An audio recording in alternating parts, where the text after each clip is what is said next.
Getting out of a narcissistic relationship, recovering from a breakup with a narcissist is no joke. It is not like a regular breakup.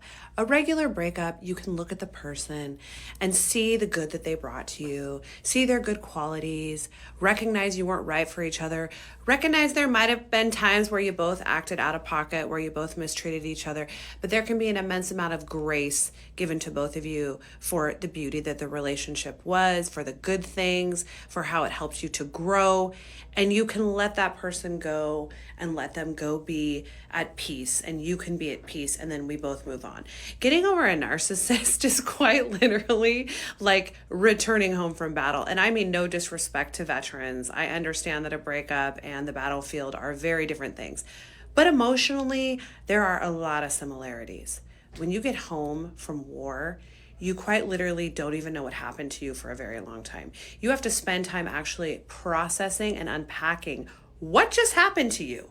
And it can be things as minute as the little moments when you were with that person and you were like, well, that doesn't add up, to the major moments where they abandoned you, where they abused you, where they quite literally hurt you physically.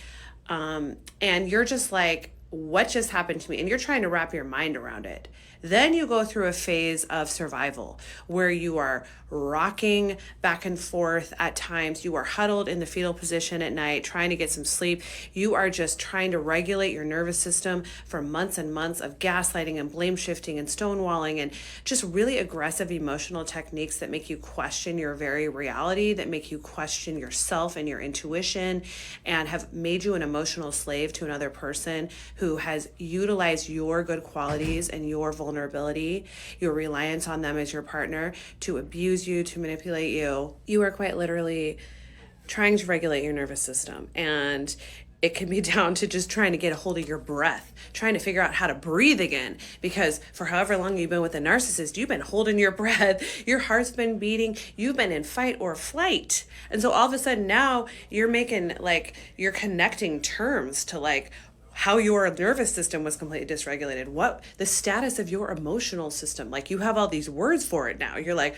I was in fawn and freeze, I was in fight or flight. Like, all of a sudden now you're just trying to get back to a place of physical and emotional homeostasis. And then that's when the real uphill battle begins, because once you get everything regulated, then you're like, wait a second. You start making all these connections and all those aha moments that you had in the beginning. You start to piece together with actual raw evidence, because now your brain is functioning again. And now you are in critical analysis mode, and you are thinking clearly, and you are back in touch with your intuition. And you're like, all along, I knew my body was telling me that he was cheating on me.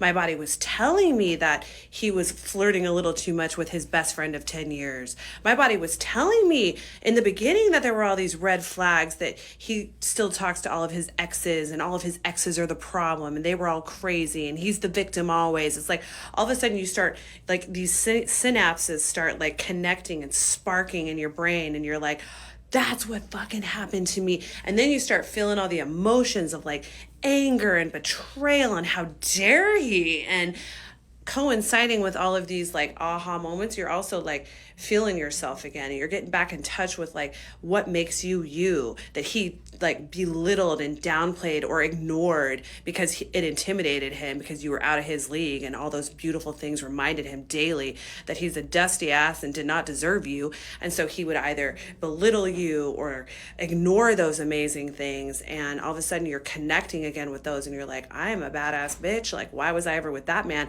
Then you're going through emotions of disgust at yourself, how could I? Why would I stay in that type of relationship? Why would I put up with that kind of behavior? What is wrong with me?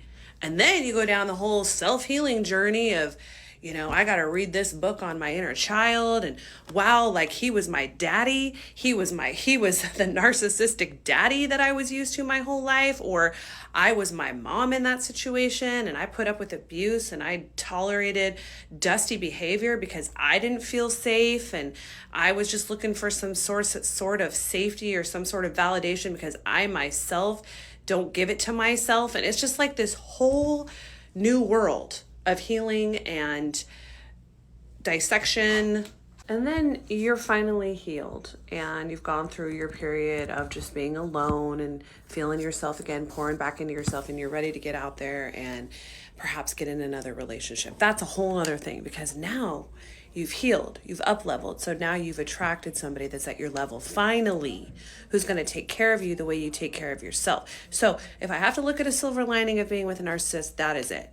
It forces you, if you do it right, to up-level so intensely that the quality of people you start bringing in, or I should say you start being attracted to, because you're going to bring in everybody, because your energy of healing is going to be so strong and the aura is going to be so magnetic that you'll bring in dusties still, but you will have so much more intuition, and just you'll know when to cancel out dusty men because you were with one for so long and you finally know the red flags. You've done all the research and you know the red flags. You know how your body feels dysregulated when you're with a narcissist or you're around a toxic man, and you have cleaned up and you have realized how it feels to be in toxicity. And so when you're in that dating stage, you can easily eradicate it because you know now what it feels like so intently because you were tortured for so long in that relationship. So you start bringing in good men because you won't tolerate bad. And then that good man treats you well. And you're like, you're suspicious. You're like, how can this be? How can a man be such a polar opposite of what I'm used to? And you're suspicious. So then you got to do more deep healing, because then you got to realize that you're worthy of good behavior. You're worthy of a good man.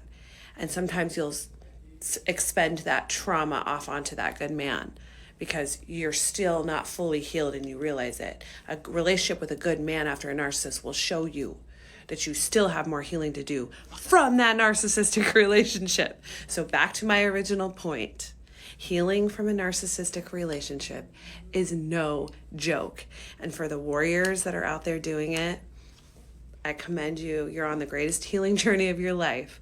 So if there's a silver lining in all of it, it's that.